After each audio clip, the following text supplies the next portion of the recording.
سلام. در این قسمت از برنامه پدیدار به اقتصاد شادکامی خواهیم پرداخت با حضور آقای دکتر فرهاد نیلی، اقتصاددان و استاد دانشگاه شریف. جناب آقای دکتر نیلی، بسیار خوش آمدید به برنامه پدیدار. با توجه به عنوان برنامه که اقتصاد شادکامی در نظر گرفتیم، تعریف حضرت عالی از شادکامی در اقتصاد چیست؟ آیا شادکامی در اقتصاد با رفاه و رضایت از زندگی تفاوت داره؟ سلام عرض می‌کنم خدمت شما و بینندگان این برنامه و تشکر می‌کنم بابت برنامه‌ریزی چنین نشستی. ببینید، مثل سه واژه رو که شما اشاره کردید بذارید با یه ترتیب دیگری خدمت شما عرض کنم. ابتدا رفاه که ترجمه ولفیره. در واقع اقتصاد اگر بخوایم بگیم یک کلیدواژه اساسی داشته یا یکی از کلیدواژه‌های اساسی اقتصاد رفاهه. رفاه هم توی سطح فردی تعریف میشه که یک فردی چقدر در واقع داشته‌هاش از زندگی چیست. از چه میزان، فرض کنید سفره‌اش چقدر متنوعه، پوشاکش، مسکنش، عرض کنم که سطح آموزشش، درمانش و امثال هم. پس برداشت فرد هست از در واقع مواهب زندگی که این میشه رفاه. اینو میشه در سطح جامعه هم نگاه کرد. یه جامعه، مثلا جامعه مردم ایران چقدر مرفهن. حالا هم در درون جامعه میشه برش‌های مختلفی زد، شهریان نسبت به روستایی‌ها، عرض کنم تحصیل کرده ها نسبت به غیر تحصیل کرده ها، هم یایی که کل جامعه رو بریزیم رو همین 80 و چند میلیون ایرانی چقدر مرفهن. حالا همینو میشه ما با ترکیه مقایسه کنیم، با آلمان مقایسه کنیم، با عرض کنم که ویتنام مقایسه کنیم و امثال. میشه رفاه. بله. یه چیز دیگه داریم به نام ولبینگ که حالا میشه مثلا بعضی دوستان بهباشی ترجمهش کردن. فرد چقدر در واقع در فاصله با آنچه که میخواست به دست بیاره، بله. در واقع عقبه یا جلوه. اون سطح رضایتمندی، ساتیسفکشنی که فرد داره نسبت به اینکه میخواست به کجا برسه، رسید یا نرسید. که اینم دوباره باز در برش فردی میشه مطرح بشه. یک مثلا فرض کنیم که دانشجو میخواد به چه سطحی از در واقع اهدافش برسه، یک فردی که تازه شاغل شده میخواد به چه سطحی از به چه شغلی برسه، یک فرد بیکار چیه. هر فردی تو زندگی خودش هدفی داره. موفقیت در رسیدن به اون هدف در نهایت برای فردی سطح رضایتمندی ایجاد میکنه. همین باز دوباره در سطح جامعه هم هست.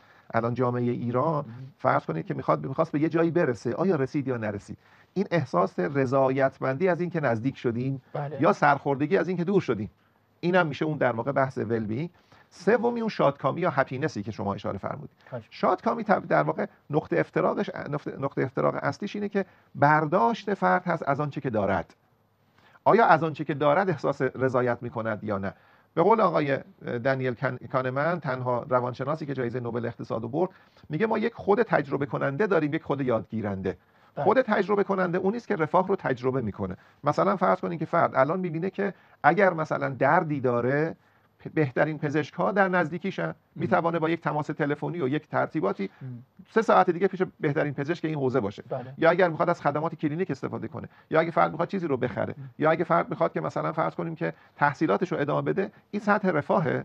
سطحش در واقع خود یاد کننده اینه که فرد میگه من اینو نمیخواستم، من آسودگی رو میخواستم، من نمیخواستم توی شهر شروع، من نمیخواستم از این سطح از رفاه برخوردار باشم، اما در این شهر آلوده.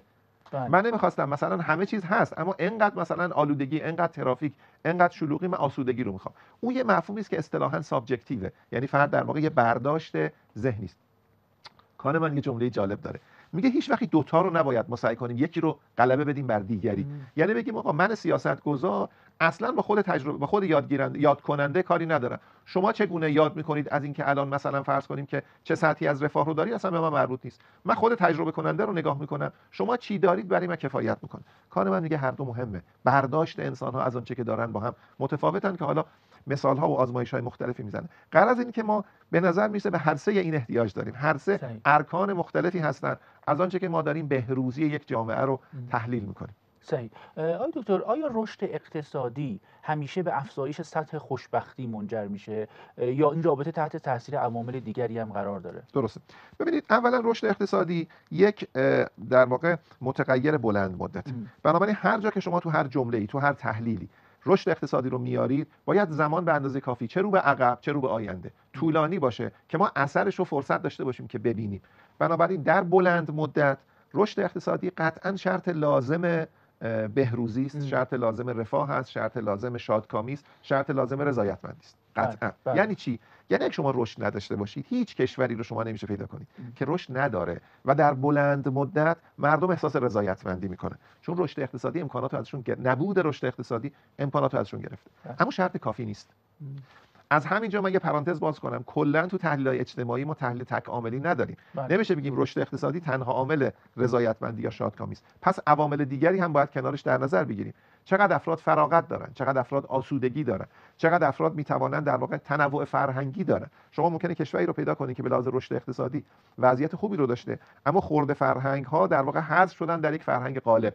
خب این سطح رضایتمندی خوبی رو نمیاره. اون اقلیت ها احساس ناشادی دارن از چنین وضعیتی. یا مثلا زمانی کره جنوبی رو در واقع چنین تحلیلی بود که کره جنوبی رشد اقتصادی رو به دست آورده، اما در چنان تنشی مردم رو قرار داده در بازار کار، در رسیدن به تو ژاپن هم همین بود، تو رسیدن به دانشگاه، بهترین دانشگاه، که آسودگی رو از مردم گرفته. بنابراین آنچه که به نام تراز و تعادل بخشی زندگی میگن، یه زندگی بالانس، یه زندگی تعادل در واقع متعادل، اینه که در واقع رشد اقتصادی امکانات رو فراهم میکنه، اما انسان‌ها به فراغت نیاز دارن که اون امکانات رو مصرف بکنن. ببینید آنچه که در فرهنگ حالا خیلی کشورها هست، تقریبا همه کشورها، که شما یه طول هفته دارید، مثلا در ایران ما شنبه تا پنجشنبه ظهر طول هفته شماست. اینجا جایی است که رشد اقتصادی کار میکنه که شما تولید کنید. تولید کردن با مماشات نمیشه، با دیسیپلینه، با سختی است. هر کشوری که رشد اقتصادی خوب داشته در بلند مدت، کشوری است که یکی از شرایطش اینه که دیسیپلین کار داره، سختگیرانه است، کارفرما غالبه. فرد اگه کم کار بکنه، دیر سر کار بیاد، خوب کار نکنه، بهره وریش پایین باشه، هشدار اول، هشدار دوم، خداحافظی. پس شنبه تا پنجشنبه ظهر فضای رشد اقتصادی امکانات رو فراهم میکنه. آدما تو آخر هفته میتونن از زندگیشون لذت ببرن. این بالانسه که به هم بخوره، هر کدام غلبه کنه بر دیگری، یعنی اگه آدما زیاد کار کنن، فراغت مصرف نداشته باشن، یا کم تولید بکنن، بخوان مصرف کنن، این بالانسه پایانی است. در بلند مدت کشور به اون جامعه، حالا کشور هم نیست، یه شهر، در واقع به مشکل برمیخوره. بنابراین رشد اقتصادی لازم است، اما ناکافی است. آقای دکتر، پس با توجه به آنچه که فرمودید، اگه بخوایم یه مصداقی رو در نظر بگیریم، جامعه امریکا به عنوان یک کشور ثروتمندترین کشور جهان، شنیده میشه که اونجا همه میگن که باید صبح تا شب کار کنی و نمیدونم تکس بدی و بده، و خب پس چجور ممکنه یک کشوری ثروتمند باشه، امکانات هم برخوردار باشه، ولی همش اون آسودگی که میفرمایید نباشه؟ آیا جامعه امریکا رو میشه این همچین مثالی رو براش در نظر گرفت؟ ببینید، در واقع ما هیچ اکسیری، هیچ معجزه‌ای، هیچ فرایند جایگزین رشد اقتصادی نداریم. در واقع در نبود رشد اقتصادی، بهره انسان از زندگی بهره اندک و میرایی است و رشد اقتصادی 250 سال اخیر ما رو رقم زده. ما در طول دوران 300,000 ساله‌ای که در واقع زندگی بشر ثبت شده، یا 12,000 سالی که انسان کشاورز و دامدار بوده و انسان اقتصادی متولد شده، تا قبل از انقلاب صنعتی که قرن 19 اتفاق افتاد، آخر قرن 18 ما رشد اقتصادی نداشتیم. کلا بازی رفاه، ببینید در نبود رشد اقتصادی شما رفاه دارید. رفاه بازی جمع صفره، یعنی کسی که مرفه میشه، دیگرانی حتما باید فقیر باشن. رفاه جمعی ناممکنه در نبود رشد اقتصادی. ببخشید تو میبینی کلامتون تو جوامع سوسیال دموکرات چطور؟ فرقی نمیکنه. این که من دارم میگم مستقل از این که اون جامعه چگونه باشه، تو هر جامعه‌ای مثل اینه که شما بگید اتومبیل من با موتور خاموش میشه حرکت کنه، بله یه عده باید هولش بدن، یعنی رنج حرکت شما رو هول دادن دیگران باید تحمل کنن. اما وقتی شما موتور رو روشن میکنید، اتومبیل امکان حرکت پیدا میکنه. حالا امکان حرکت به کجا برید، چگونه برید، ایمن برید یا نرید، میشه مسئله دوم. پس رشد اقتصادی لازمش اینه که در واقع خلق ارزش صورت بگیره. خلق ارزش تو بنگاه‌های اقتصادی با دیسیپلین کاری است. بنابراین اونهایی که در واقع دارن میگن توی آمریکا همه باید کار کنن، دقیقاً همینه. آمریکا از نظر فرهنگ کاری شاید بگیم که به یک عبارت بدبینانه خشن، به یک عبارت خوشبینانه با دیسیپلین و منضبط هست. یعنی به هیچ در واقع گونه‌ای مماشات افراد تحمل نمیشه. به راحتی با فرد خداحافظی میکنن. با فرد تو همون جلسه خداحافظی میکنن. حتی بعضی وقتا خیلی هم خشن باش خداحافظی میکنن. فقط فرد فرصت پیدا میکنه بیا وسایلشو جمع کنه و بره. این ماجرای دوشنبه تا جمعه آمریکاست و جوامع شبیه آمریکا. یک محیطی که آدما، شما تو مترو میبینید همه دارن با عجله میرن سر کار. تو مترو فرد نشسته داره گزارش تهیه میکنه، تو مترو داره یه چیزی میخوانه، قبل از 9 صبح باید برسه سر کارش، سریع قهوه‌شو بگیره بره سر کار، از 9 صبح تا 5 بعد از ظهر کار بکنه و این کار با نظارت بسیار قوی و سختگیرانه سوپروایزر خودشه و رقابتی که بر نمیتابه هیچ گونه عاطفه رو. اما فردی که دوشنبه تا جمعه چنین کاری رو کرده حالا خودش رو شایسته میداند که از 5 بعد از ظهر جمعه تا 9 صبح دوشنبه فرصت فراغت مصرف کردن داره، فراغت تفریح کردن داره، فراغت اینو داره که بتوانه خانواده دور هم جمع بشن. این میشه روتین هفته. حالا تعطیلاتی وجود داره مثل تعطیلات آخر سال مسیحی، مثل تعطیلات تابستانی، مثلا 3 هفته فرض کنید در مرخصی، اونجا دیگه خانواده گسترده، اتفاقا تو آمریکا هم خانواده‌های بزرگی هستند، دور هم جمع میشن و خب لذت میبرن از چنین این تعادل تا زمان بازنشستگی هست. بعد بازنشستگی دیگه دوران فراغته، چون رشد اقتصادی رو فرد مشارکتش رو تو رشد اقتصادی کرده. در چنین فرهنگی حتی دانشجو که داره درس میخوانه میدانه که از زمان فارغ التحصیلی فرصت محدودی داره که وام هایی که در دوران دانشجویی گرفته رو باز پرداخت کنه، پس باید کار کنه و میدانه برای اینکه کار بکنه از نقطه صفر بخواد شروع کنه خیلی دستمزدش پایین خواهد بود، باید بره تو مثلا مکدونالد و برگر کینگ و استارباکس کار کنه. پس از فرصت تابستان های طول دوران دانشجوییش استفاده میکنه که بره تو همین جاهایی که دستمزد خیلی پایینه، فرد میتونه تجربه کاری ثبت بکنه. 4 تا تابستان بره کار کنه تو استارباکس، 4 تا توصیه نامه بگیره که وقتی لیسانسش رو گرفت فارغ التحصیل شد، حالا با 4 تا توصیه نامه از سوپروایزرش که این فرد وقتی که سرویس میداد به مشتری ننشست، با مشتری با لبخند برخورد کرد، رضایت مشتری رو تأمین کرد، وقتی مشتری نبود نظافت کرد، صبح زودتر آمد پنجره ها رو تمیز کرد، هر وقتی همکارش طول صفش طولانی آمد به اون کمک کرد، توانست با تیم کار کنه، دستورات سوپروایزر هم رعایت بکنه، قبل از رفتنش پرسید کاری مونده که من باید انجام بدم، این کارا رو انجام داد. این میشه یه توصیه نامه. 4 تا از اینا جمع میکنه، وقتی لیسانسش رو گرفت حالا میتونه بره یه رتبه بالاتر، 2 رتبه بالاتر از اون کاری که مثلا فرض کنید $12 در ازای ساعت میگرفت که کار در واقع حقوق حداقلی هست، حالا بتونه کار کنه. پس این بالانس گریز ناپذیره. یه جا باید ما تولید کنیم، تو تولید نمیشه با شوخی کردن و گپ زدن و جوک گفتن کار کنیم، اونجا باید تولید کنیم. دیسیپلین تولید. هر کشوری، هر جامعه‌ای که در خط تولیدش کوتاهی داره، مماشات داره، جوک میگیم و میخندی، سریع دور هم جمع میشیم، تعطیل میکنی، ما آخر هفته خوبی هم نخواهیم داشت چون چیزی تولید نکردیم.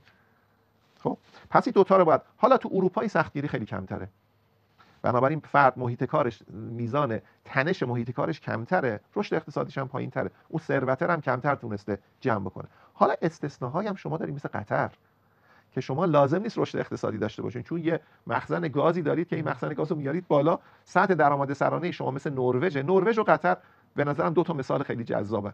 نروژ نفت داره، قطر گاز داره، بالاترین سطح درآمد سرانه رو دارن، 6 میلیون، 5 میلیون، 4 میلیون جمعیت دارن، درآمد سرانه بالا، نیازی به کار کردن رشد اقتصادی رو ایجاد کنه ندارن، یه فراغت زیاد و یه بهره مندی از زندگی. حالا فرهنگ اسکاندیناوی به نروژیا میگه شما نمیشه از صبح بگیرید و بخوابید، باید برین کار کنید، اما نیاز به کار ندارین چون الان $200,000 به ازای هر نفر پس انداز دارید تو همون صندوق ذخیره که صندوق نفتی که دارید.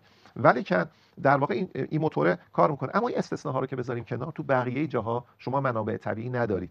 کشورهایی که بی بهره‌اند از منابع طبیعی باید کار کنه و کار کردن رو هیچ کس دوست نداره. ببینید کار کردن رو همه دوست دارند به شرطی که در اختیار خودشون باشه. هر وقت دلش خواست کار کنه، هر وقت دلش خواست استراحت کنه. وقتی شما میرید تو محیط کار دیگه دست شما نیست که چه کاری بکنید، چگونه کار کنید، با کی کار کنید، تو چه محیطی کار کنید. پس اون تنشه یه دیسیوتیلیتی اصطلاحاً به تعبیر اقتصاد میاره، یه عدم مطلوبیت میاره. تنها در صورتی قابل تحمل است که من درآمدی داشته باشم و زمانی برای مصرف آنچه که از این درآمد حاصل میکنم تا بتونم از زندگی لذت ببرم. یه یافته هم اینجا داریم و اون یافته اینه که حتی در کشوری مثل نروژ یا قطر که شما لازم نیست کار کنید، البته تو نروژ کار میکنید، لازم نیست کار کنید که مرفه باشید، عام خرد جمعی میگه اگه کار نکنی، اگه موتور ماشین رو خاموش کنی، بهره وری هم باهاش خاموش میشه، یادگیری هم باهاش خاموش میشه، نوآوری هم باهاش خاموش میشه. بنابراین جامعه دیگه زنده نیست، چون جامعه‌ای است که نیاز به یادگیری نداره. بنابراین رشد اقتصادی نیاز به یادگیری مدام رو فراهم میکنه. پس نروژ فقط نفت نیست، تو بقیه چیزاش باید با بقیه کشورها بتونه کار کنه، یادگیری داشته باشه، مدارس خوب داشته باشه، دانشگاه‌های خوب داشته باشه. پس رشد اقتصادی انگار واقعاً اکسیری است که نیاز به رشد بهره‌وری، نیاز به یادگیری، نیاز به ایده پردازی، نیاز به خلاقیت رو ایجاد میکنه، از قبل اون یه رفاهی رو ایجاد میکنه. این رفاه میشه در واقع بزرگترین مسابقه‌ای که ظرف 250 سال گذشته در جوامع انسانی ایجاد شد. الان 8 میلیارد نفری که شما در نظر بگیرید تو جهان زندگی میکنن، اگه بار تکفل رو بگیرین 4، یعنی هر یه نفر داره 4 نفر رو در واقع اداره میکنه تقسیم کنیم، ما میبینیم که تعداد افراد شاغلی که هستن اینا دارن در 188 تا 190 تا رودخانه به نام کشور دارن تو مسابقه رشد اقتصادی با هم پارو میزنن. هم تو انتخاب پارو، هم تو انتخاب قایق، هم تو انتخاب قایقران، هم تو انتخاب اینکه کجای رودخونه چه کار کنن، با هم دائم آخر سال میرسن به یه نقطه این میشه تولید ناخالص داخلی، آنچه که تولید کردن. دوباره سال بعد رشد اقتصادی اینا رو با هم جمع میزنه، تقسیم میکنه، میگه شما با چه درصدی دارین سریعتر میری. این رفاه رو فراهم میکنه، بعد بهشون فراغت میده که حالا رفاه رو صرف تحصیل کنین، صرف غذا کنین، صرف مسکن. این تقریبا لایف استایل 300 سال اخیر بشریت. پس آقای دکتر با این وصف اون هپینس و شادکامی در جوامع مثل امریکا قابل دسترسه به هر حال؟ بله قابل دسترسه. اما اینجا یه معمایی داریم، ما یه پارادوکسی داریم و اون پارادوکس اینه که این رابطه نه رابطه یک به یک و نه رابطه خطی. یعنی چنین نیست که شما هرچه بیشتر دارید بیشتر شادکامید. باز دوباره کانمن میگه، من تو بررسی‌های خودم، کالا بررسی خیلی جالبی است که میشه بهش اشاره بکنیم، میگه من رسیدم به یه سطح $70,000 درآمد سرانه. دیدم آدما تا $70,000، حالا $70,000 بر اساس برابری قدرت خرید به همه کشورها هم یعنی قابل تعمیمه. میگه من رسیدم به $70,000، دیدم هرچی نزدیک میشیم به اونجا شیوه کمتر میشه. یعنی به ازای درآمدهای بیشتر میزان شادکامی افراد کمتر زیاد میشه. یعنی فرد تو $10,000 اول خیلی خوشحال بود. چرا؟ چون اصلا غذا نداشت که بخوره. ببینید اولین باری که سفره رو پهن میکنه، غیر از آن چیزی که در واقع میخوره که فقط سد جوع کنه، 2 تا چیز دیگه هم اضافه میکنه. یعنی کنار نون حالا پنیر هم میذاره، فردا گوجه فرنگی هم میذاره، خیار هم میذاره. خب دیگه صبحانه‌اش درست شد. یه چای هم میذاره دیگه تمام شد. حالا سطح بعدی اینه که بچه‌ش کفش میخواد، بچه‌ش لباس میخواد. بعد که بچه کفش و لباسش درست شد، حالا بچه احتیاج به پزشک داره. 3 سال دندان پزشک نرفته، پس حالا بچه‌ش میبره به محض اینکه برد دندون پزشک میگه این دندونش باید ایمپلنت بشه، اوناش باید ارتودنت. حالا احتیاج به درآمد بیشتر داره. حالا چیزی که اولین باری که بچه‌ش میره ایکس ری متوجه میشه یه سری اختلالای استخوانی ممکنه داشته باشه. پس با درآمد درهایی به روی فرد باز میشه که از اون درها فرد یه چیزایی رو میفهمه، با یه چیزایی روبرو میشه که قبلا روبرو نبود. حالا رنج ناشی از اینه که من به اونا چرا نرسیدم. ببینید الان تو کشور ما، خیلی کشورهای دیگه، شما سطحی که آدما از در واقع نابسامانی‌های بدنی و فیزیکی خودشون مطلع میشن و لزوما امکانات درآمدی حل اونا رو ندارن، این قصه شونه دیگه، ولی گریز ناپذیره. پس کانمن میگه در واقع ما به یه سطحی از درآمد که میرسیم اصطلاح پلاتو به کار میبره. پلاتو یعنی شما میرید بالای کوه، میرسید به یه سطح در واقع فلاتی. در واقع کوه دیگه صاف میشه، میگه دشتی میرسید که 2000 متر از سطح دریا بالاتر، اما دشته. میگه اونجا شما هپینس به یه سطح در واقع فلاتی میرسه. اونجا دیگه با درآمد فرد دیگه خوشحال نمیشه، اونجا با هیجان خوشحال میشه، اونجا با کمک کردن خوشحال میشه، اونجا با توجه دیدن خوشحال میشه، اونجا با مورد توجه بودن خوشحال میشه. بنابراین شما ببینید این پارک‌های شادی، این تیم پارک‌ها تو کشورهای اسکاندیناوی، تو کشورهای با درآمد بالا، تفریحاتی که دارن خیلی تفریحات عجیب غریبیه.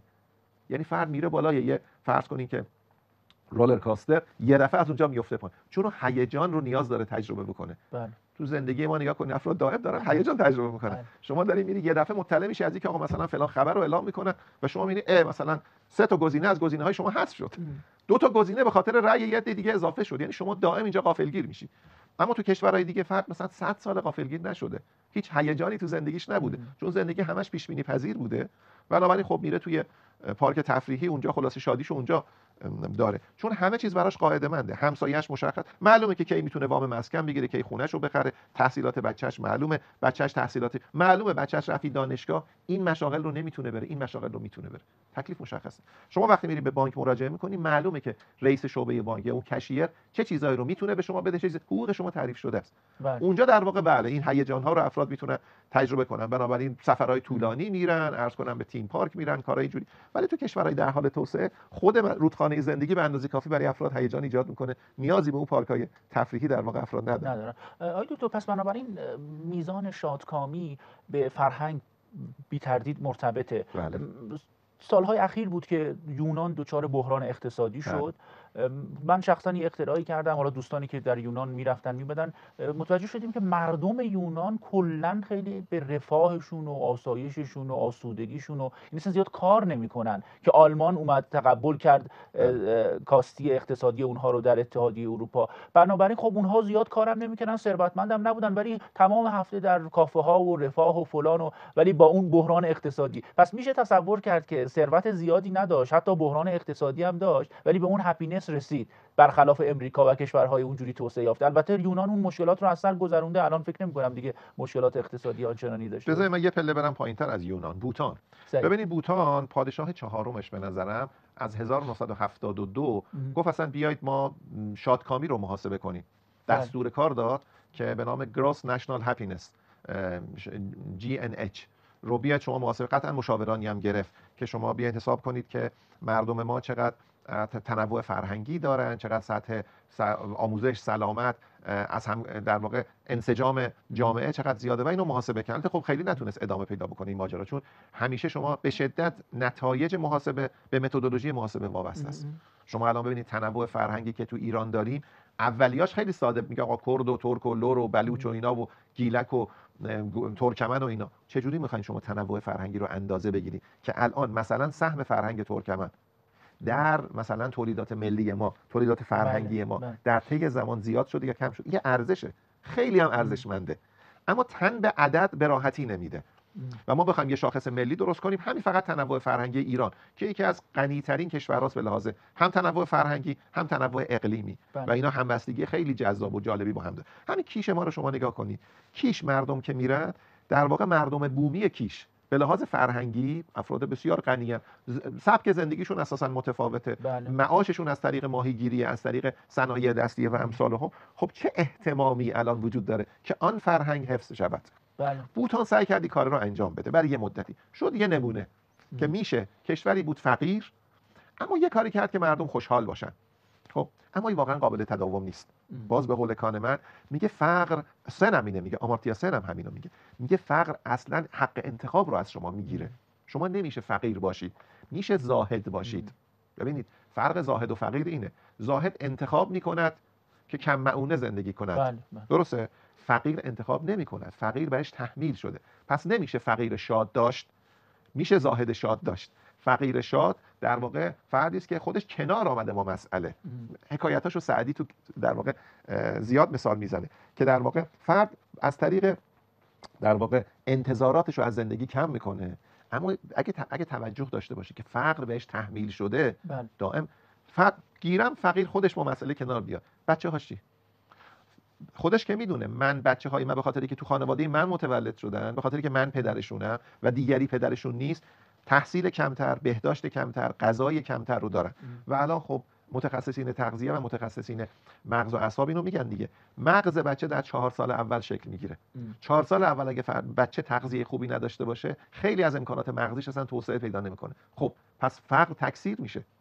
پس ببینید یونان بله اساساً جنوب اروپا، ساحل مدیترانه، هم یونان، پرتغال، اسپانیا مردم شادی هستن، فرهنگ شادی دارن. شما اصلا توی یونان ساعت 9 صبح با کسی نمیشه قرار بذارید. روز تازه 10 صبح شروع میشه. تازه 10 صبح هم شروع میشه با قهوه شروع میشه. تو آلمان شما اصلا 9 صبح با کسی قرار بذاری قرار دوم شماست. قرار اول قبل از اون بوده. خب فرهنگ‌های مختلفن. البته از اون طرف تو آلمان مثلا دیگه 9 شب کسی تو خیابون بله دیگه، بله دقیقاً. شما تو انگلستان الان شما نگاه کنین توی در واقع ویک دیز که دوشنبه تا جمعه، شما اگر من تجربه‌ای بود که خودم بارها تو دوران تحصیلی تجربه رو می‌کردم، شما ساعت 7 شب، ساعت 8 شب از تو خیابون عبور بکنید، تقریباً چراغای خونه‌ها همه خاموشه، چراغ مطالعه فقط روشنه. یعنی آدما مطالعه دارن میکنن. چراغ بالا سر روشن نیست، چون دیگه هر کس رفته اتاق خودش داره کار خودش رو انجام میده.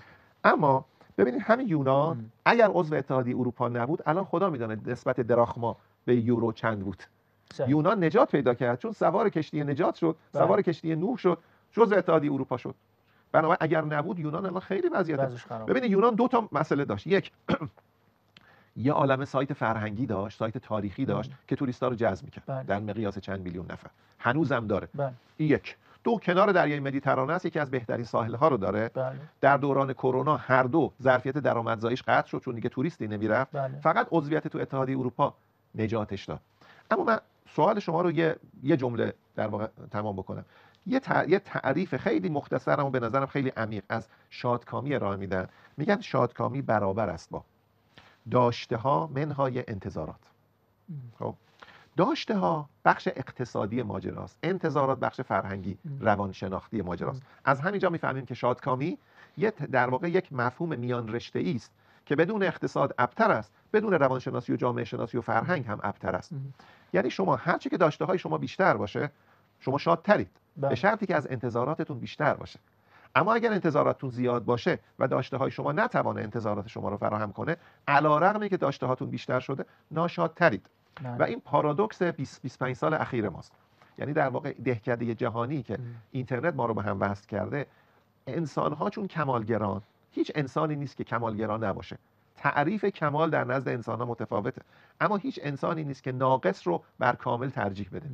شما به یه بچه‌ای یه ماشینی بدید، یه ماشین اسباب بازی که درش خرابه، در کنار ماشین دیگه و یه چرخش هم در اومده، بچه با این بازی میکنه تا زمانی که ماشین بهتر بهش ندادی. به محضی که ماشین بهتر بدین رو میذاره کنار، ماشین بهتر بازی میکنه، چون میخواد تجربه کنه، تجربه حرکت با ماشین و تجربه باز کردن. حالا اگه درو باز کرد دید تو یکیش فرمان داره تو دیگری فرمان نداره، حالا اون دیتیله و جزئیات بچه رو جذب میکنه. این بچه است اما کمالگراست. درسته؟ همه انسان‌ها کمالگران. کمالگرایی کاملا یک مفهومی است که به وضعیت مرجع بستگی داره. اگه من توی روستایی در فرض کنین که تنکابون زندگی کنم، در رودوار زندگی کنم و همه حافظه من با تجربه زندگی روستایی اونجا باشه، کمال رو من تو همونجا میبینم. اولین باری که اینترنت برای من یا لاگین میکنم، اینستاگرام میبینم آدما همش غذا اینو نمیخورن، هر روز مثلا برنج نمیخورن، کنار برنج 4 تا چیز دیگه میخورن. خب فرد میگه پس اینم میشد من بخورم. انتظارات میره بالا، داشته ها نمیره بالا، فرد ناشاد میشه. آیا سیاست اینه که من انتظاراتشو نذارم بره؟ من حق اینو ندارم. من سیاستگزار که نمیشه فردو محروم کنم از اینکه ببینه در اطرافش چی داره میگذره. باید بتونم بهش توضیح بدم که آقا سرعتی که من میتونم با این وضعیت داشته هاتو ببرم بالا، اگه خودت کمک کنی منم بهت سرویس بدم، همه اینا 4%. ولی خب این پارادوکس جوامع مدرن، رشد اقتصادی بالای 3%، بالای 4% به طور مداوم فقط معجزه چین و آسیای شرقی بود. 5%، 6، هر چی که به 8 هم اگه چین نبود اصلا تو حافظه ها 8 نبود، 6 بود، 5 بود. اما انتظارات با سرعت خیلی زیادی میره بالا. شما نگاه کنید الان یکی از دوستان ما، همکاران ما دیروز نقل می‌کرد یه سامانه هوش مصنوعی درست کردن که این سامانه یه دستیار شخصی در اختیار افراد میذاره. این دستیار شخصی مثلا شما میگید با بچه‌م تماس بگیر، تماس میگیره. میگید برای من یه تاکسی خبر کن، تاکسی خبر میکنه. میگه الان به من بگو وضعیت بورس چیه، به شما میگه. اینا دکتر تو گوشی‌های هوشمند اپل و اینا مگه نبوده، موجود نبوده؟ حالا این کاستومایز شده دیگه. مثلا وقتی شما میگید الان بگو قیمت دلار چنده، خب میره سایت‌های دلار رو نگاه میکنه، بورس بگو چیه. میگه وقتی من اینو به نوجوانا ارائه میدم، نوجوانا میگن چرا با من حرف نمیزنه؟ اگه میگن حرف میزنه، میگه چرا با من رفیق نمیشه؟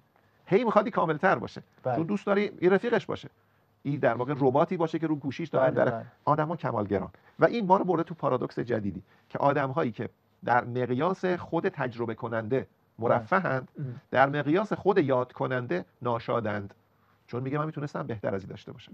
حالا اینجا وارد پارادوکس سیاستگذاری میشیم. توی حوزه که سیاستگزار کجای این که اگه خواستی در ادامه میشه راجع به صحبت. خواهش میکنم. آقای دکتر یک سوالی در رابطه با اقتصاد رفتاری. چه عواملی در اقتصاد رفتاری بر احساس شادی و خوشبختی افراد تاثیرگذارند و چگونه میتوان از این یافته‌ها در سیاستگذاری اقتصادی استفاده کرد؟ خب 2 تا سوال خیلی مهمه، اگه اجازه بدید من اینا رو جدا کنم. خواهش می‌کنم. ببین سوال اول، من متخصص اقتصاد رفتاری نیستم، ولی از کانمن دارم یاد میگیرم. یعنی دارم کتاب کانمن رو میخونم و نوشته‌های کانمن که ببینم چون خیلی دقیقه، خیلی حکیمه توی موضوع و خیلی مو حماس میکشه بیرون. کانمن یه مجموعه‌ای از آزمایش‌ها رو انجام داد روی همین ماجرای بهروزی، شادکامی، شادی، خوشی. معیاری که کانمن استخراج کردی بود که وقتی شما دارین یه کاری رو میکنید، آیا دوست دارین اون کار رو ادامه بدین و کسی مزاحم شما چیزی دیسراپت نکنه، اختلالی در اون ایجاد نشه، اون تجربه شاد شماست. بچه داره بازی میکنه، دوست داره کسی از بازیش جداش نکنه. اکثر بچه‌ها وقتی از تاب و سرسره جداشون میکنی، بچه‌های خیلی کوچیک با گریه جدا میشن. هرچی شما بهش فردارم میارمه، اون تجربه میخواد ادامه پیدا بکنه. اون خوشی تاب خوردن، خوشی سرسره سوار شدن، حالا خوشی دوچرخه سوار شدن، اون خوشی رو میخواد ازش نگیرن. شما وقتی دارین یه موسیقی فرح بخشی رو گوش میدید، درسته؟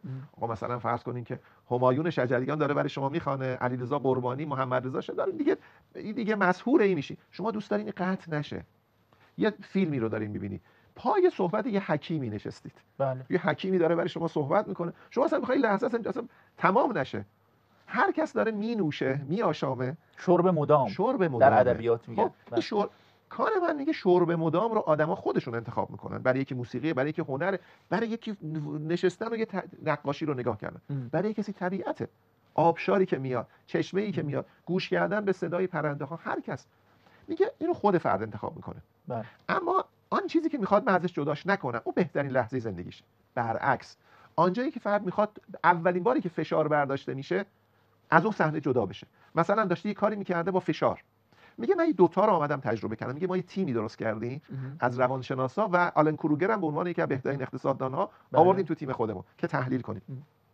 میگه ما دیدیم وقتی میریم تو زندگی آدم‌ها نمیشه همزمان خود تجربه کننده و خود یاد کننده با هم باشن، نمیشه. من باید یه جوری منفکش کنم. میگه من آمدم بعدش مثلا فرداش از یه گروه زیادی 1000 زن رو نام میبره، میگه من از 1000 زن خواهش کردم اینا آمدن توی در واقع اکسپریمنتی، توی تجربه روز قبل رو به یاد بیارن و روز قبل رو میگه من انقدر اینا رو بردم تو یاد کردنه که تمام اون ایموشن ها دوباره براشون تکرار شد و دیدم واقعا میشه. وقتی فرد داره اون حالت رو، اون خلسه رو، اون شادکامی رو یا اون رنج رو داره به یاد میاره، میشه باهاش تجربه رو عمیق کرد تا واقعا بره تو لحظه، به شرطی که فاصله زیاد نباشه. خب و اینو اندازه گرفتم، یه شاخص یو در میاره. شاخص یو رو میگه که این که شما چقدر می‌خواست، چه بخش از زندگی شما در اون یک روز اون لحظه هایی بود که می‌خواستین تکرار بشه، قطع نشه، و چه بخشی بود که می‌خواستید که هر چی میشه سریع از اون منفک بشه. و اینو میاد تو روتین های زندگی اندازه‌گیری میکنه. مثلا میگه بالاترین چیزی که شما می‌خواستین سریع تمام بشه رفتن اجباری به سر کار بود و برگشتن سر. این مدت وقتی تو شهرهای شلوغ خیلی زیاده، یه بخش از ناشادی‌ها مال همینه. آدما 2 ساعت در تو همه شهرهای بزرگ همین هست. 2 ساعت، 1 ساعت رفت 1 ساعت برگشت از وقتشون صرف چیزی میشه که هیچ بهره‌ای نمیبرن. به خاطر اینقدر تقاضا برای پادکست زیاده، چون اونو فقط اون تلخی رو میشه با پادکست شیرین کرد. آدما گوش میدن، غذا خوردن، معاشرت کردن و در میاره. مثلا زنان آمریکایی نسبت به زنان فرانسوی، نسبت به زنان انگلیسی اینو جدا میکنه. یه تجربه، یه یافته جالب داره، تجربه بچه داری با بچه بودن. میگه زنان آمریکایی از بودن با بچه ها کمتر لذت میبرن. حالا البته ایشون سروی 1000 نفری میگیره. میگه زنان فرانسوی مثلا بیشتر، پس فرهنگ مهمه و توی رفتار میشه اینا رو یکی یکی آمد اندازه گرفت. بعد یه نتیجه خیلی جالب میگیره و اون نتیجه اینه که وظیفه، من اینو میچسبونم به سوال دوم، وظیفه سیاستگزار اینه که رنج مردم رو کم کنه. میگه رنج مردم رو ما میتونیم اندازه بگیریم که آدم‌ها کجا دارن یه کاری رو انجام میدن که به اجبار دارن اون کار انجام میدن. زندگی اگه من تو غار زندگی کنم، من اگه رابینسون کروزو باشم، روزمو خودم تصمیم میگیرم. به قول آقای دکتر آذرخش مکری میگه چنین نیست که شما هر روز بگید که من سریع باید 6 صبح رخت خواب بلند شم. نه، ممکنه یه روز بگید من نمیخوام بلند شم، حق شماست که من نمیخوام بلند شم از رخت خواب. اما این که نمیشه شما دائم دلخوشی در زندگی نداشته باشید. آدما به دلخوشی زندن، اما یه دل ناخوشی هایی هم گریز ناپذیره، چون شما دارین با جامعه زندگی میکنید، شما باید یه معاشرتایی رو تحمل کنید. این در واقع رنجی است که ما میکشیم که اون شادی رو بتونیم جایزش اون شادی است. بله. همش نمیشه شادی باشه. آیه قرآن داره میگه ان مع العسر یسرا. عسر و یسر تو زندگی با همن. اصلا این دو تا با همن. شما این عسر رو تحمل میکنید، گریز ناپذیره، تا اون یسر رو بتونید، اون شیرینی رو در واقع بتونید تجربه کنید. اما سیاستگزار میتونه هم پیمایش هایی رو سفارش بده، جامعه شناسا انجام میدن، تجربه هایی رو، آزمایش هایی رو که روانشناسا برگزار میکنن، رنج زندگی مردم رو بفهمه. بعضی وقتا من میگم اصلا احتیاج به اندازه‌گیری هم نیست. شما که میدانید مردم از غافلگیر شدن ناشادند. هیچ آدمی دوست نداره یه کسی دیگه مستمرا تو زندگیش پالس ایجاد کنه. خب اینو که همه میدونن. هیچ کسی دوست نداره که یه کسی دیگه ای حق انتخاب ها رو از بچهش بگیره. پس که کار من میگم وظیفه سیاستگزاری که این رنج ها رو در واقع کم کنه. این رنج ها دیگه احتیاج به و تقریبا سراسری ها شما هیچ جا پیدا نمی‌کنی که یه فردی میگه که آره به نظرم از فردا شما تصمیم میگیری که بچه‌ی من چه روزای مدرسه بره چه روزای نره. هیچ کس نمیگه. شما تصمیم میگیری که بچه‌ی من کدام مدرسه بره. شما تصمیم میگیری که من برای بچه‌م چه خدمات درمانی رو بگیرم، چه چیزایی رو نگیرم. اصلا فردو بذاریم کنار. فرد خودش فرض کنیم میخواد زاهدانه زندگی کنه. هیچ کسی حق نداره برای بچه‌ش زهد رو انتخاب کنه. حالا آیا ما میتونیم برای شهروندانمون زهد انتخاب کنیم؟ زهد اجباری چنین چیزی نیست. بنابراین اینجا ما قسمت دوم سوال شما اینه که واقعا سیاستگزار یکی از بزرگترین دستور کارهاش اینه که در واقع رنج رو کم کنه. به خاطر همینه که در اقتصاد بهبود مستمر رفاه اجتماعی بزرگترین دستور کار سیاستگذاری است. اساساً تو اقتصاد ما میگیم هیچ مصداقی برای خیر عمومی اعلاتر از رشد اقتصادی نیست. رشد اقتصادی اسباب و لوازم شاد کردن مردم رو فراهم میکنه. چون شما اگه جاده نداشته باشی، روستایی محصولش رو بیاره کجا بفروشه؟ باید جاده براش درست کنی. حالا که محصولش خرما باشه یا انجیر باشه خودش انتخاب میکنه، اما باید آبراهه براش باید درست کنی، جاده باید براش درست کنی، بازار باید براش درست کنی، بانکو باید براش درست، خودش انتخاب میکنه. بذار خودش انتخاب کنه.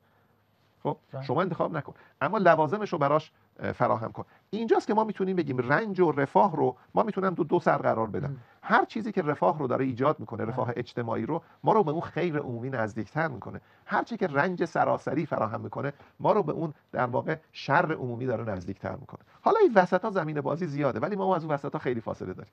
یعنی واقعا آنچه که داره رنج عمومی رو ایجاد میکنه، اون دقیقاً همون شر عمومی است که ایجاد میشه، شر مطلق.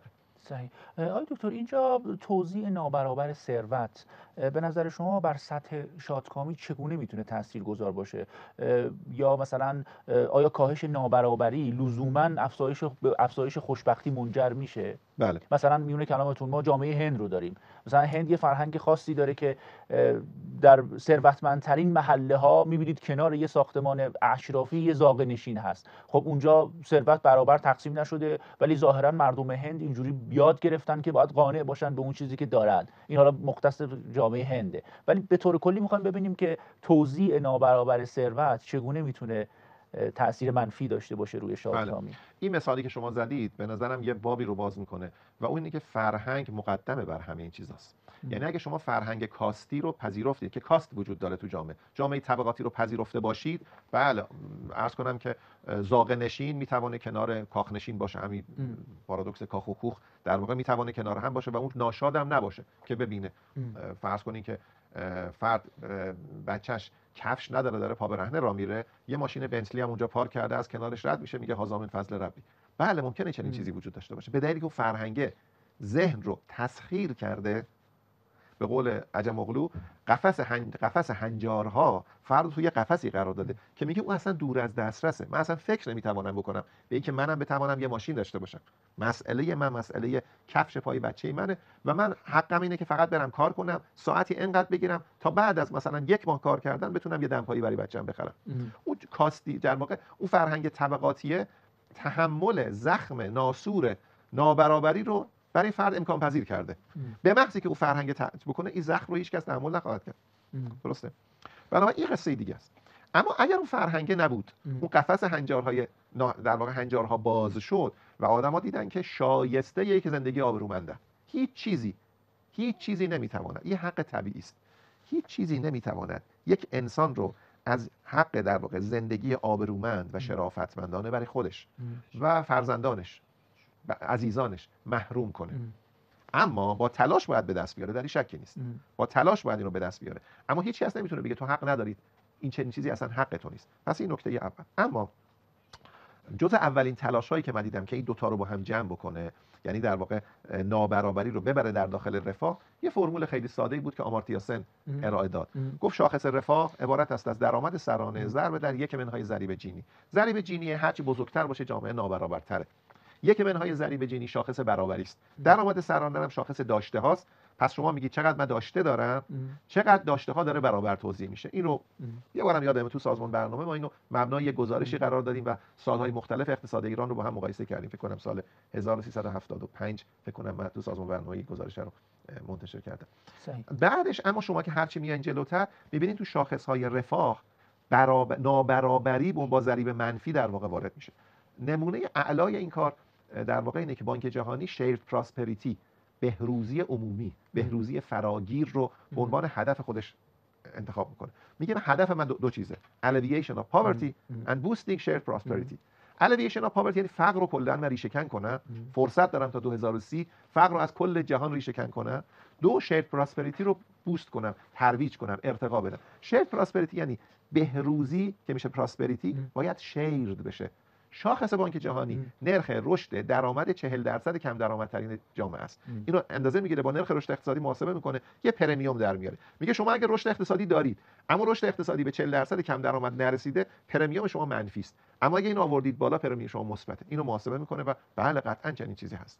نمیشه یه جامعه نابرابر داشته باشید و توی جامعه نابرابر ببینید خیلی دو تا چهار تایی، هرچه جامعه نابرابرتر، بخشی از جامعه از فرصت خلاقیت، فرصت ایده پردازی، فرصت یادگیری، فرصت توسعه سرمایه انسانی محرومن. پایه رشد اقتصادی هی داره نحیفتر و لاغرتر میشه، پس رشد هم قابل دوام نخواهد. این مفهومی است که تو ادبیات رشد اقتصادی بهش میگیم اینکلوسیو گروث، رشد فراگیر. آقای دکتر به موضوعی بپردازیم که متاسفانه تو این سالهای اخیر اقتصاد ما خیلی باهاش درگیر بوده، موضوع نقش امنیت اقتصادی و اشتغال پایدار و سطح درآمد در میزان رضایت. اینا چقدر میتونه موثر باشه؟ خب این امنیت اقتصادی، همین فراز و نشیب قیمت‌های ارز و که ما در حال داریم تجربه میکنیم، اینا چقدر میتونه تو اون بحث هپینس در اقتصاد؟ بسیار زیاد. به خاطری که ببینید من یه تجربه برای شما بگم. فرض کنید که شما رفتید یه رستورانی که خیلی وقته، باز به قول آقای دکتر آذرخش مکری میگه یکی اینه که ما چقدر خوشحالیم از یک اتفاق، چقدر چشم انتظار اون اتفاق هستیم تا بیفته.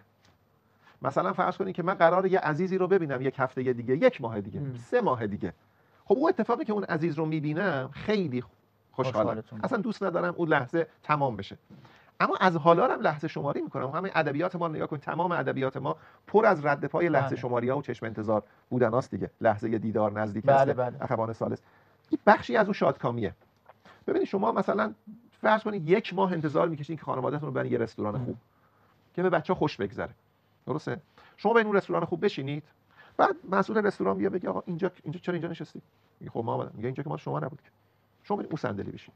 شما با ناراحتی بلند میشید میرید سر صندلی میشین، بعد میشینید و بعد دوباره یکی دیگه میاد میگه آقا چرا شما 4 نفرید کنار میز 6 نفره نشستید؟ برید میز 4 نفره بشینید. میرید میشین. این دفعه با ناراحتی بیشتر بچه‌ها هم یواش یواش قُر میزنن. اتفاق سوم، منو رو میاره برای شما، بعد شما تو منو میگید آقا مثلا بچه‌ها کی بعد میگه آقا چی دارین میکنید؟ میگه خب دارین میپرسید. میگه ببخشید توی منو فقط غذای 3 و غذای 5 و غذای 8 رو میشه انتخاب کنید، بقیه نمیگه تمام شده ها، میگه بقیه رو شما نمیتونید انتخاب کنید. میگه چرا؟ میگه اونا رو اون سالن میتونن انتخاب کنن. ببینید قصه اقتصاد ما همینه، به نارضایتی میافته. شما در واقع هیچ جا متوجه نمیشین که انتایتلمنت شما چیست. کجا شما استحقاق، شما اون شهروند بدون هیچ قید دیگری، ببینید هیچ قید دیگری شما شهروند ایرانید. در شهروندی شما از تمام حقوق شهروندی، هر چیزی که بیاد اینو مخدوش کنه بگه نه شما شهروندید، اما شما مال مثلا فرض کنید که ترکمن صحرایی، پس از این حق محرومید. شما شهروندید اما خانومی، از این محرومید. شما شهروندید اما شما مثلا فرض کنید که اونجا من دیدم شما این کارا رو که این فقط در دادگاهه، بنابر جرم اثبات شده که فقط قاضی حق دارد بنابر جرمی که به استناد قانون اثبات شده شما رو از حق شهروندی خودتون محروم کند، اونم با terms and conditions. شما حق دادرسی دارید، استیناف دارید، وکیل دارید، یا عالمه کار داره و اون دادگاه رو هر قاضی دیگری تکرار کنه باید به همون رأی برسه. نمیشه بگم من به این رأی رسیدم شما رو حق ندارین تو هیچ دادگاه دیگه محروم، وگرنه حق شهروندی عام و فراگیر است. رضایتمندی ناشی از حق شهروندی بیشترین چیزی است که جامعه مدرن به انسان داد. این نبود قبلا، در دوران فئودالیسم چنین چیزی نبود، در دوران قبل. این در واقع مفهوم جدید دنیای مدرن که شما به محض اینکه یک بچه متولد میشود شناسنامه میگیرد، صاحب اسم میشه، صاحب شماره شناسنامه میشه، کد ملی میگیره، شد شهروند، تمام شد، این شهرونده. حالا دیگه مثلا با بالغ شدنش یه سری حقوق مثلا میتونه حساب بانکی باز کنه فلان بشه، اون دیگه حق شهروند. امنیت اولین چیزش اینه، حراست میکند از این حق. ببینید ما در واقع در درون یک الاکلنگ سواری در جامعه مدرن. توی الاکلنگ اینه که الاکلنگ من میرم بالا، یعنی شهروندم، از همه حقوق برخوردارم، اما شما هم که اون طرف الاکلنگ نشستین باید برید بالا. شما که میرید بالا، برخورداری شما از حقوق شهروندی به موجب قانون منو از یک سری حقوق محروم میکنه. مثلا من نمیتونم تو خیابون هر جو دلم خواست رانندگی کنم بگم من آزادم، نه، در چارچوب قانون. من نمیتونم زباله‌مو بندازم تو خیابون، اجازه ندارم. من نمیتونم سر و صدا کنم تو خونم، همسایه‌مو ناراحت کنم. پس اینجاست که قانون میاد اینا فقط قانونه که میتونه. پس قانون در واقع یکی از مظاهر خیر عمومی است، جایی که در ازای آنچه که منو از یه سری از آزادی‌ها محروم میکنه حق شهروندی حد اکثری منو تامین کنه. اینجاست که میگن قانون باید تو محدودیت‌ها در واقع موسع مضیق تعریف بشه، در استحقاق‌ها موسع. هر جا که قانون ابهام داره، من شهروند موسع از حقوق برخوردارم، مضیق در معرض محدودیت‌ها قرار. پس امنیت جزء لاینفک شادکامی، رضایتمندی، بهروزی است. بله. کار کردن هم یک نوع در واقع عزت به آدم‌ها میده. یعنی وقتی به خاطر همین بیکاری اینقدر بده، به خاطر همین میگیم بیکاری جزء فلاکته. یکی از شاخص‌های فلاکت که حساب می‌کنیم توش بیکاریه. فلاکت یعنی این فرد دوست داره که از توانمندیش، هم توانمندی جسمی، هم توانمندی روحیش، هم توانمندی مغزیش استفاده کنه، چیزی رو خلق کنه. به خاطر همینه فرد وقتی عصر برمیگرده خونه خسته از کار روزانه است، اما اگه محیط کارش محیط خوبی باشه، راضی از اینه که من امروز یه کاری کردم، یه نقشی توی اجتماع داشتم. من معلم بودم، رفتم مدرسه، من مستخدم مدرسه بودم، حیات مدرسه رو تمیز کردم، بچه‌ها که زنگ تفریح شد آمدن کیف کردم که این بچه‌ها دارن توی حیات تمیز دارن بازی میکنن. من رفتم سرویس بهداشتی رو تمیز کردم، کاری که به نظر میرسه کار پستی است. نه، من دیدم بچه‌ها وقتی میرن، من فکر کردم اینا بچه‌های خودم دیگه، ولی بچه‌های خودم که من دیگه منت نمیذارم. بچه‌ها وقتی رفتن تو آبخوری مدرسه کیف کردن، دیدم بچه‌ها دارن راحت آب میخورن. خب این خیلی خوبه، هیچ اشکال نداره. فقیرم هستم، درآمد من پایینه، اما کیف میکنم، دارم چیزی رو به بچه‌ها هدیه میدم که هیچ کس دیگه نمیتونه هدیه بده. بهترین لحظه‌های زندگیمه. پس اشتغال و امنیت جزء لاینفک هپینس. آقای دکتر به امنیت اشاره فرمودید و سوال ما در این زمینه بود. بی تردید به سیاست‌های کلان اقتصادی مربوط میشه امنیت. میخوام ببینم آیا سیاست‌های اقتصادی دولت‌ها میتونه به طور مستقیم به سطح شادکامی مردم ارتباطی داشته باشه و اونا رو افزایش بده و چه سیاست‌هایی در این زمینه بیشتر موثره؟ بله، ببینید ما در واقع وقتی تصمیم گرفتیم که با دیگران زندگی کنیم، از جایی که دیگه غارنشین نبودیم آمدیم بیرون. اول ما بالای درخت بودیم، بعد آمدیم پایین، بعد غارنشین شدیم، بعد دیگه با هم گروه درست کردیم. یه بخش از زندگی ما شد ساحت جمعی زندگی ما. ساحت فردی زندگی ما همواره بوده در طول تاریخ بشر، همواره بشر ساحت فردیشو داشته. اصلا عزلت نه انزوا، در واقع خلوت، نمیگم عزلت، خلوت یه بخشی است که انسان‌ها دوست دارن بهش پناه ببرن. اما جلوته هم آدم‌ها دوست دارن با هم زندگی کنن. تو جلوته وقتی یک کمی تعدادش زیاد میشه، حوزه سیاست‌گذاری است، اصلا نمیشه. اصلا من اومدم شهروند شدم که به یک کسی وکالت بدم که حوزه عمومی زندگی منو تدبیر کنه، نظافتش رو، ترافیکش رو، آلودگی هواش رو، مسائل مالیش رو، بهداشتش رو تدبیر کنه. اصلا اون وکیل منه که حوزه عمومی زندگی رو تدبیر کنه. به خاطر همینم که من و شما وقتی به اون ارجاع میدیم با یه صفت بهش ارجاع میدیم، چون وکیل هممونه، وکیل عمومی است. حالا میخواد دولت مرد باشه، میخواد نماینده مجلس باشه، هر چی، کل کسانی که تو این مجموعه هستن وکیل ما هستن که این زندگی عمومی رو برای ما درست کنن. ما متولی شادکامی در حوزه زندگی شخصی خودمون هستیم، هممون هستیم. چقدر میخوایم تلویزیون نگاه کنیم، چقدر میخوایم تخمه بشکنیم، چقدر میخوایم مهمونی بریم، چقدر مهمون دعوت کنیم، چقدر کتاب بخونیم، چقدر بخوابیم، خودمونی. بهش میگیم allocation of time دیگه. من زمان خودمو در واقع تقسیم میکنم. اما به محضی که پام از خونه میذارم بیرون، من اسیر سیاست‌های عمومی هستم. همه اسیرم. رئیس جمهور خود کشورم تو همین ترافیک باید، تو همین فضا باید ماشینش بره. اسیر همینه. تو همین ریه های اونم تو همین فضا داره نفس میکشه. حالا گیرم که بره یه جایی هم که یه کمی هوا بهتر باشه، دوباره باید بیا تو همینجا کار کنه دیگه. بنابراین اون فضای عمومی سیاستگزار اصلا متولی اینه که نگاه کنه رنج های زندگی مردم رو کم کنه، شادی هاشون رو بیشتر کنه. شادی این نیست که برای مردم جشن تولد بگیری، برای مردم اس ام اس بفرستی، نمیدونم اینا مثلا جایی نداره. شادی یعنی پیش بینی پذیر کردن زندگی، یعنی قاعده‌مند کردن زندگی، یعنی اجازه برنامه‌ریزی دادن برای فرزندان، یعنی برای که به انسان‌ها اطلاعات درست بدیم که بر اساس اطلاعات درست تصمیم میگیرن. الان که اینقدر تورم داریم، با پولشون برن طلا بخرن، دلار بخرن، زمین بخرن، اساسیه بخرن، یا نه پولشون رو بذارن تو بانک یا پولشون رو بذارن تو جیبشون، چیکار کنن؟ تصمیم رو خودشون میگیرن. اطلاعات رو ما در اختیارشون قرار میدیم. اما یه جاهایی هست که ببینید، از زمانی که مفهوم نیشن استیت اومد، مفهوم ملت دولت آمد و سیاست گذاری موضوعیت پیدا کرد، بشر مجهز به یه تکنولوژی شد که این تکنولوژی اصلا بی سابقه بود. ببینید شما اگر الان تصمیم بگیرید که مثلا میگم تو مدارس مناطق محروم صبحها یه شیر بدید، میدونید چه مصیبتی داره؟ شیر رو برسونید به بچه‌ها قبل از اینکه بچه‌ها برن سر کلاس. یه کاسه عدسی بدید، بچه‌ها گرسنه نرن سر کلاس. همین. خیلی کار بزرگی است، خیلی کار سختی است. بله. اما شما تصمیم بگیرید 5% تورم ببرید بالا، پدر تمام این بچه‌ها رو، پدرشون رو در میارید بدون اینکه لازم باشه هیچ کاری بکنید. همین. تورم که میره بالا، تکنولوژی تورم تا ته خونه مردم میره. و حالا کاهش تورم، تکنولوژیش تا ته خونه مردم میره. شما تورم رو 2 واحد درصد کم کنید، تمام مردم بی استثنا در خونشون، در بیرون خونشون، داخل ماشینشون، تو قطار، تو زیارت، تو سیاحت، تو خوشی، تو ناخوشی خوشحالشون کردی. بله. شما رشد اقتصادی رو 1% ببر بالا، تمام مردم رو خوشحال کردی. این تکنولوژی اصلا بی سابقه است. تو کشور 1,400,000,000 نفری چین کار میکنه، تو کشور چند میلیون نفری قطر هم کار میکنه. بنابراین اصلا ببین این چه موهبتی است که یه کسی بره بشه مسئول یه چیزی که تو اونجا بتونه فرمانو که میچرخونه تمام چرخا بپیچه. فرمانو که اون وقت رانندگی صحیح چقدر قیمت داره؟ شما یه فرمانی داری که تمام چرخا رو داری میچرخونی. حالا راننده درست در پشت فرمان گذاشتن چقدر قیمت داره؟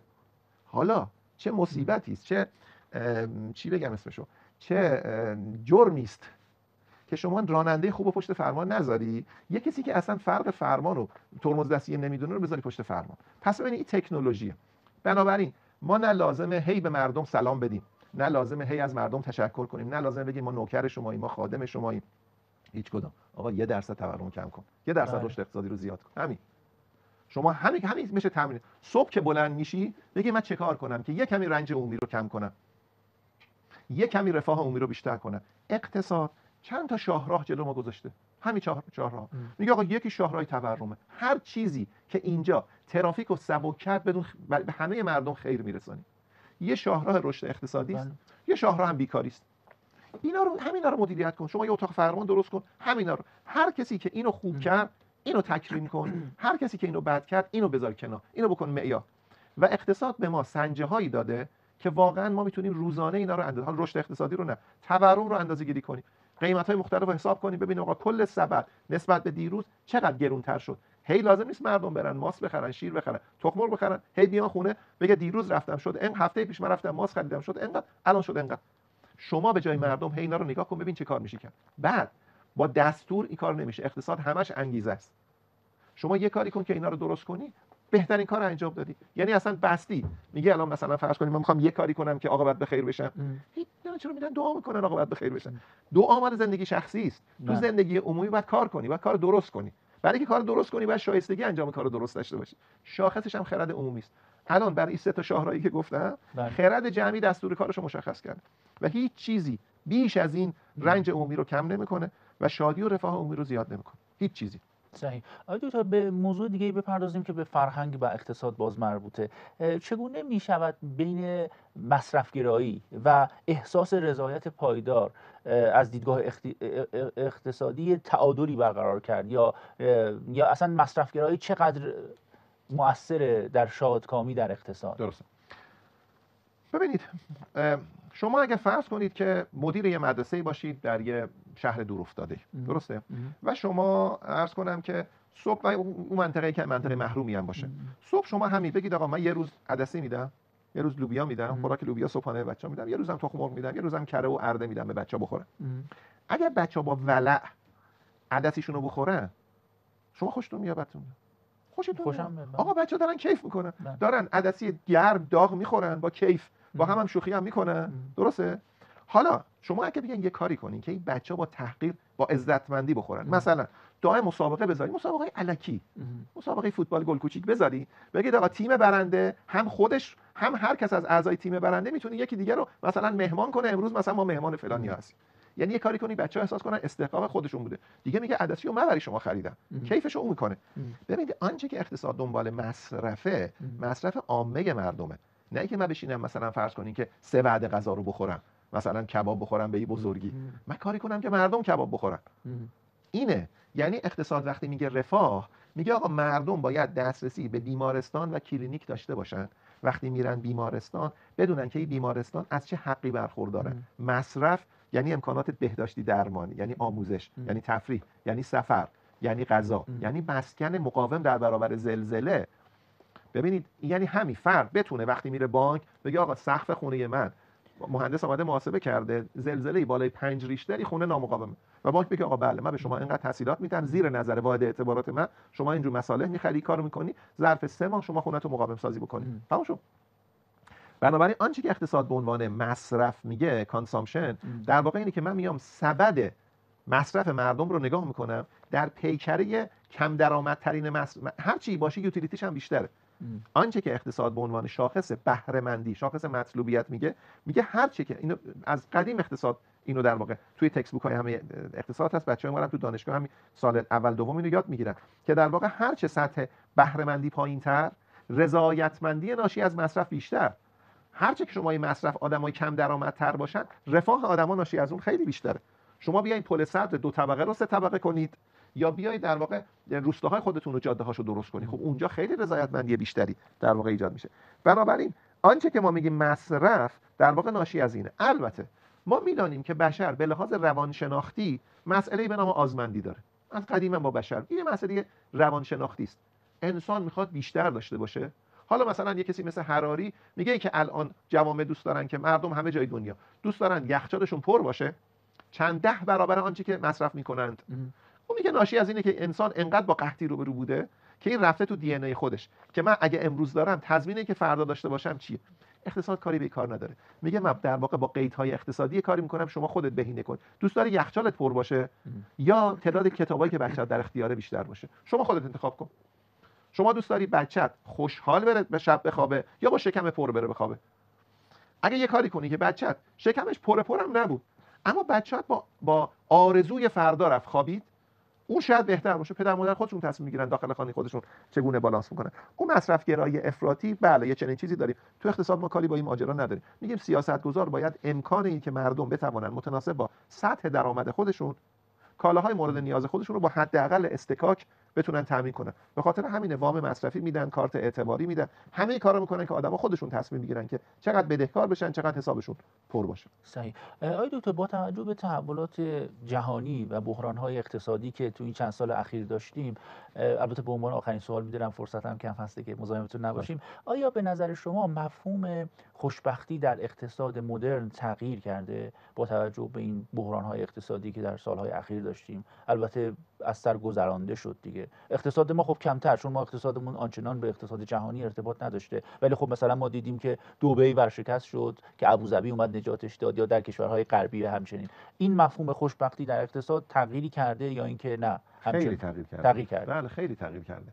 ببینید حوزه‌های شکنندگی به قول آقای نسیم طالب، حوزه‌های فراجالیتی تو اقتصاد خیلی بیشتر شده. ببینید وقتی شما سفر نمی‌کنید، وقتی شما تجارت ندارید، وقتی شما فرودگاه‌های به این بزرگی ندارید، یه ویروس نمیتونه اینقدر راحت همه گیر بشه. وقتی کرونا اتفاق افتاد، این همه‌گیری پاندمی در واقع کرونا یه بخشش به خاطر در هم تنیدگی جوامع بود.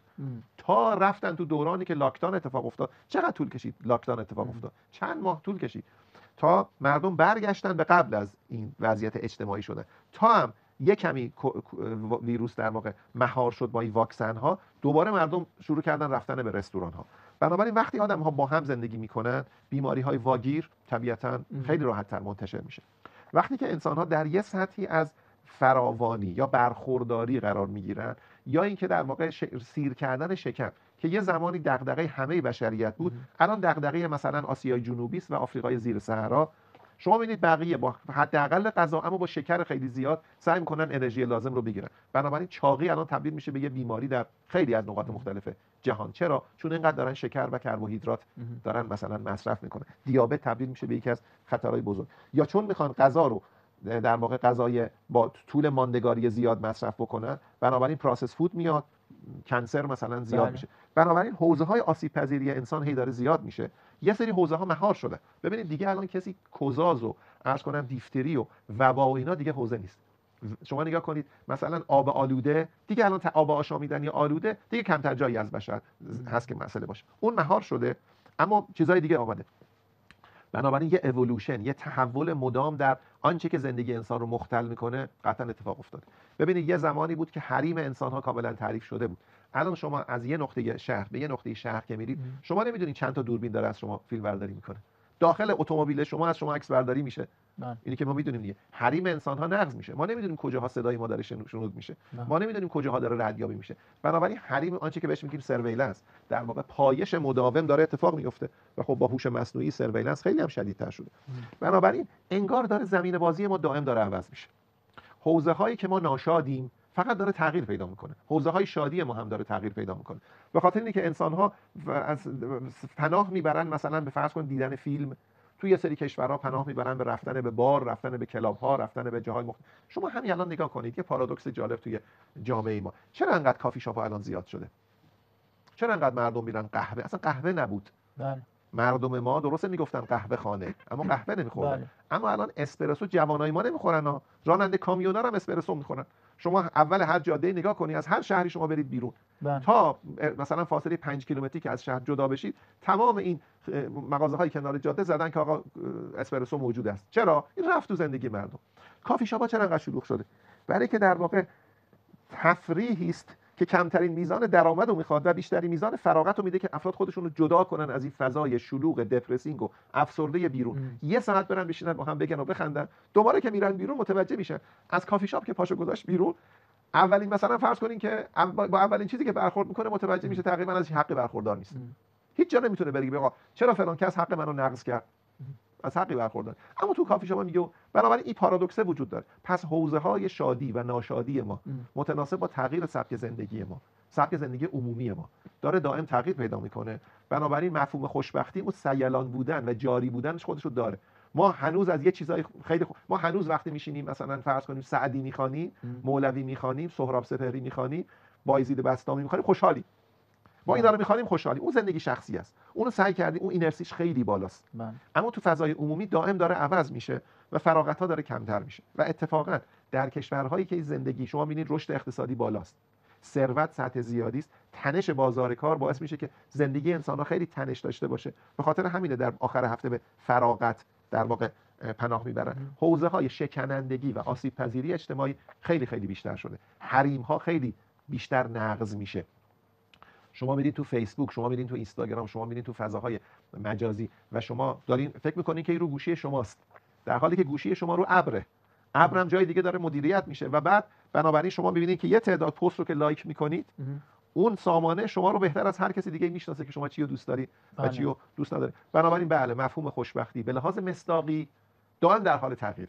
اما آن تعریفی که کانمن میکنه که شما لحظه هایی که دوست دارید تمام نشوند و لحظه هایی که دوست دارید هر آن تا میشه تمام بشن، این بخش زندگی ما رو پر کرد. بخش بیداری ما، 16 ساعت بیداری ما این لحظه ها پرش کرده و روانشناسا میتونن اندازش بگیرن. اما مصداقش شما از چی خوشحال میشین، از چی ناشاد، با دینامیک زندگی دائم داره تغییر میکنه. آقای دکتر، با توجه به اینکه اقتصاد و بحث شادکامی و خوشبختی موضوعی که ممکنه مورد علاقه و توجه بسیاری از بینندگان و مردم ما هم باشه، سخن پایانی در این زمینه اگر دارید بفرمایید. من سوالاتی دیگه ندارم که بپرسم، میدونم صحبت‌های شما خیلی جذاب هست در این حوزه، چون همه فعالیت‌های اقتصادی برای اینه که منتهی بشه به شادکامی و خوشبختی. اگر قرار نیست این باشه، خب ما با ربات که فرقی نداریم، می‌خوایم کار بکنیم و هیچ تولید ثروت بکنیم. ببینید انسان‌ها به اندازه کافی عقل معاش دارن، درایت در مدیریت زندگی دارن و اون جایی هم که ندارن زندگی سخت گیرانه بهشون میآموزه.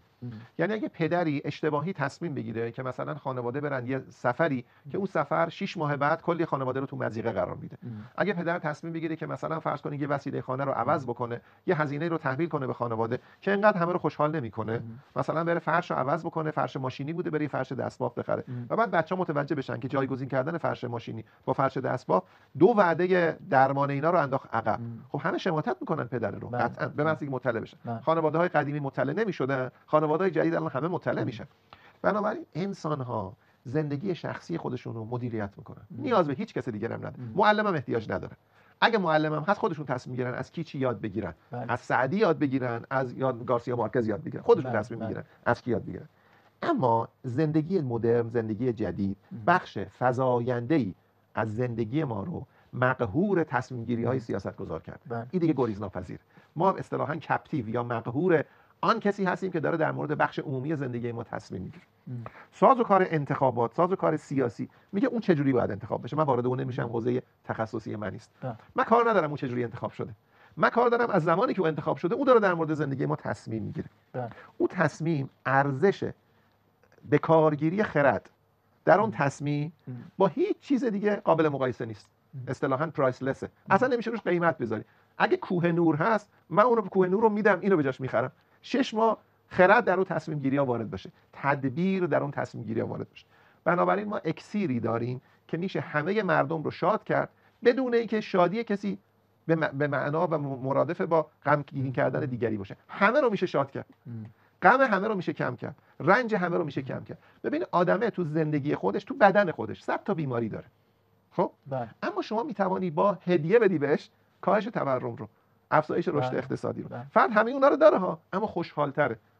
خب اینجوری میشه همه رو خوشحال کرد. بنابراین اگه دنبال خوشحال کردن مردمیم، اگه به دنبال این هستیم که لبخند رو لباشون بنشونیم، اگه دنبال این هستیم که این چهره‌های عبوس رو تبدیل کنیم به چهره‌های شاد، اگه دنبال این هستیم که قهقهه بچه‌هامون پایدار باشه. ببین شادی بچه‌ها نباید به خاطر ناآگاهیشون باشه. بچه‌های آگاه باید شاد باشن. هر چی من از فردا براشون میگم باید اینا خوشحال‌تر بشن. اینجوری نباشه که من فقط از دیروز برای بچه‌ها بگم و خوشحالشون بکنم. بگم بچه‌ها ببینید یه وقتی بود که اینجوری بود. بگم نه بچه‌ها یه وقتی هست که اینجوری میشه. پس ما در واقع سرخوشی، ما دنبال سرخوشی نیستیم. سرخوشی یعنی شادی در جهل. این ناپایداره، فریبه. ما دنبال شاد کردن همراه با آگاهی هستیم. شاد کردن همراه با آگاهی اون خود تجربه کننده است. باید یه چیزی بهش عرضه کنم. من باید یه دونه لیوانو بکنم 2 تا لیوان. اون با رشد اقتصادی است. تورم یک دونه لیوانم برمی‌داره. رشد اقتصادی یکیو میکنه 2 تا. و این واقعا در اختیار هست. میشه از این فضاها استفاده کرد. خوش به حال کسی که میتونه چنین کاری رو بکنه. بعد به حال کسی که میتونه بکنه و نمیکنه. بسیار سپاسگزارم آقای دکتر فرهاد نیلی که دعوت ما رو پذیرفتید و به برنامه پدیدار تشریف آوردید. امیدواریم در فرصت‌های بعد هم باز در خدمتتون باشیم. زنده باشید. ممنون از شما. خواهش می‌کنم. خدا نگهدارتون.